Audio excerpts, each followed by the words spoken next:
कपास पढ़ने वाले हैं, जिसे अंग्रेजी में कॉटन कहा जाता है। यानी कपास की खेती जो होती है उससे कैसे कपास निकलता है, आपको संक्षिप्त जानकारी जो आपकी किताब में दी गई है उससे हम आपको बताएंगे। तो कपास एक पादप रेशा है। रेशा मतलब रुई में जो रेशा निकलता है, फाइबर, ठीक है ना। कपास ये नकदी फसल है, जैसे खरीफ फसल, रबी फसल, ठीक है, ये याद रखना। अब कौतूहल का विषय ये है कि कपास की खेती तुम्हारे गांव के आसपास क्यों नहीं होती? इसलिए नहीं होती बेटा कि कपास की खेती के लिए हमें काली मिट्टी की आवश्यकता होती है। काली मिट्टी और उष्ण जलवायु। उष्ण जलवायु तो मान लो मिल जाएगा, लेकिन काली मिट्टी हर जगह नहीं मिलता है। तो काली मिट्टी जो है कपास की खेती के लिए सबसे उपयुक्त मिट्टी है। इसीलिए भारत में कुछ विशेष राज्यों में ही कपास की खेती की जाती है, जैसे महाराष्ट्र, गुजरात, तमिलनाडु, मध्य प्रदेश, आंध्र प्रदेश, राजस्थान, पंजाब, तेलंगाना, और भी छोटे छोटे राज्य हैं जहां थोड़ी बहुत मात्रा में होती है। सबसे ज्यादा कपास की खेती हमारे यहाँ गुजरात राज्य में होती है, और उसके बाद दूसरे नंबर पे महाराष्ट्र में होती है, तेलंगाना में भी होता है। और कपास पूरे विश्व में चीन में सबसे ज्यादा होता है और भारत दूसरे नंबर पे है। यानी यहां भी अच्छी खासी खेती कपास की जाती है। अब देखो कपास की खेती के लिए कौन सा समय उपयुक्त है?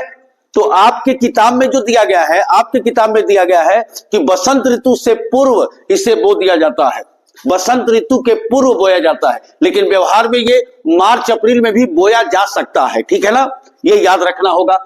जब उसको बो दिया जाता है तो उसमें से कुछ पहले फूल निकलते हैं।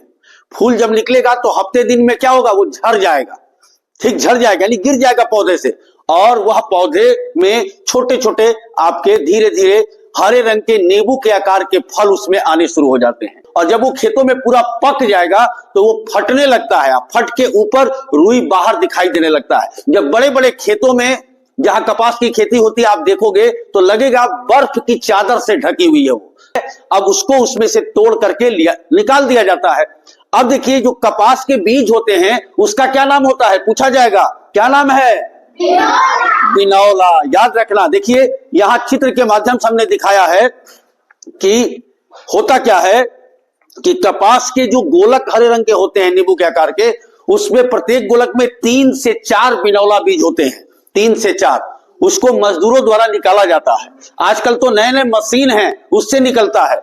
एक शब्द आएगा आपके किताब में, कपास ओटना। कपास ओटना क्या है? तो कपास के गोलकों से कपास के बीज को अलग करने की प्रक्रिया, कपास के बीज को अलग करने की प्रक्रिया को क्या कहते हैं? कपास ओटना। आजकल मशीनों से निकाला जाता है, ठीक है ना। इस बात को याद रखिए।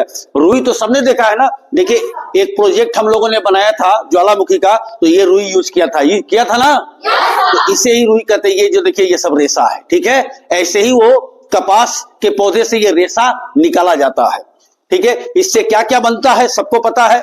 कपास से क्या क्या बनता है? सूती कपड़े बनते हैं जो हम पहनते हैं, चादर, स्वेटर भी बनता है, पर्दे, गद्दा, तोशक, रजाई, और कपास के कागज भी बनाए जाते हैं। और एक और अच्छी जानकारी दे दें, कपास के तेल भी निकाले जाते हैं। कपास तेल निकल जाता है और जो उसका अपशिष्ट पदार्थ बचता है उससे पशुओं को चारे के रूप में यूज भी किया जाता है। तो आपके स्तर पे क्या पूछा जा सकता है? कपास एक नकदी फसल है।